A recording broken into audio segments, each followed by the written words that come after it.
Hi viewers, இன்றைக்கி நம்ம lunch box சீரீஸில் ரெஸ்டாரண்ட் ஸ்டைலில் வெஜிடபிள் பிரியாணி பார்க்க போகிறோம். இது ஒரு கம்ஃபர்டான லஞ்ச் சொல்லலாம்.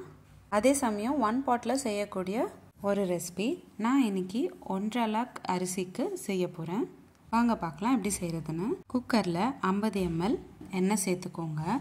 கூடவே பிரியாணிக்கு தேவையான பிரிஞ்சி இலை, பட்டை, கிராம்பு, ஏலக்காய், நட்சத்திர சோம்பு எல்லாம் சேர்த்துக்கோங்க. கூடவே 3 பெரிய சைஸ் வெங்காயம் நீல வாக்கில் கட் பண்ணிட்டது சேர்த்துக்கிறேன். வெங்காயம் நல்லா பொன்னிறமாக மாற வரைக்கும் நல்லா வதக்கிக்கணும். வெங்காயம் நல்லா பொன்னிறமாக மாறினக்கப்புறம் இஞ்சி பூண்டு விழுது 2 ஸ்பூன் சேர்த்துக்கோங்க. 1 நிமிஷம் போல் வதக்கிக்கோங்க, அப்போ தான் பச்சை வாசனை போகும். அடுத்து புதினா இலை சேர்த்துக்கணும். உங்கள் கையளவுக்கு 2 வாட்டி புதினா இலை சேர்த்துக்கோங்க. நீங்கள் வேணும்னா கட் பண்ணி கூட சேர்த்துக்கலாம். நான் இன்றைக்கி முழுசாக தான் சேர்த்துக்கிறேன். கொஞ்ச நேரம் வதங்கினீங்கன்னா இலைலாம் கொஞ்சம் சுருங்கிடும். அடுத்து 3 பெரிய சைஸ் தக்காளி பொடிசாக கட் பண்ணிக்கிட்டதும் சேர்த்துக்கோங்க. ஒரு 5 நிமிஷம் போல் வதக்கிட்டே இருந்தீங்கன்னா தக்காளி நல்லா வெந்துடும். தக்காளி நல்லா வெந்தக்கப்புறம் நம்ம கட் பண்ணி வச்சுருக்கிற காயெல்லாம் சேர்த்துக்க போகிறோம். முதல்ல 2 கப் அளவுக்கு கேரட், 2 கப் அளவுக்கு பீன்ஸ், 2 கப் அளவுக்கு உருளைக்கிழங்கு,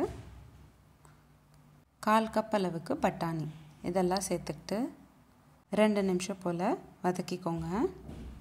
அடுத்து நம்ம மசாலாலாம் சேர்த்துடலாம்.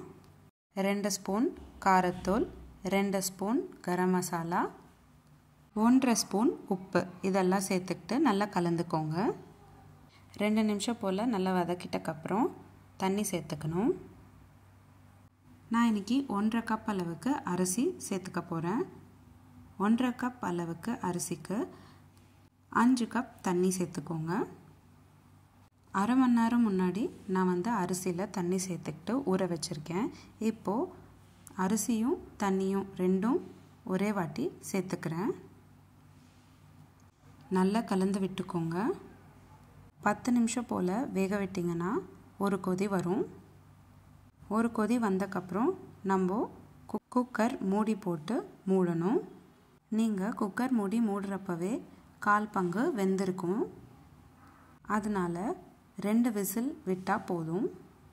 2 விசில் வர்றதுக்கு ஒரு 20 நிமிஷம் ஆகும். இதே ஸ்டைலில் நம்ம காயெல்லாம் இல்லாமல் கூட செஞ்சுக்கலாம். வெறும் வெங்காயம் தக்காளி மட்டும் வதக்கிட்டு அது கூட டேஸ்ட் நல்லாயிருக்கும். எண்ணெய் நம்ம தாராளமாக சேர்த்ததுனால கீழே அடி பிடிக்காது. நீங்கள் எண்ணெய் கம்மியாக சேர்த்துக்கிட்டிங்கன்னா கீழே அடி பிடிக்கும். 20 நிமிஷம் போல் ஆயிடுச்சு. 2 விசிலும் வந்தாச்சு. இப்போ பாருங்கள், பிரியாணி ரெடி ஆயிடுச்சு. பொறுமையாக கலந்துக்கோங்க. அவ்வளோதான், சிம்பிள் அண்ட் ஈஸியான ரெசிபி வெஜிடபிள் பிரியாணி ரெடி ஆயிடுச்சு. உங்களுக்கு இந்த வீடியோ பிடிச்சிருந்தால் லைக் பண்ணுங்கள், ஷேர் பண்ணுங்கள். இதே மாதிரி டெய்லி ஒரு ரெசிபி பார்க்குறதுக்கு என்னோடய சேனல் சப்ஸ்கிரைப் பண்ணிக்கோங்க.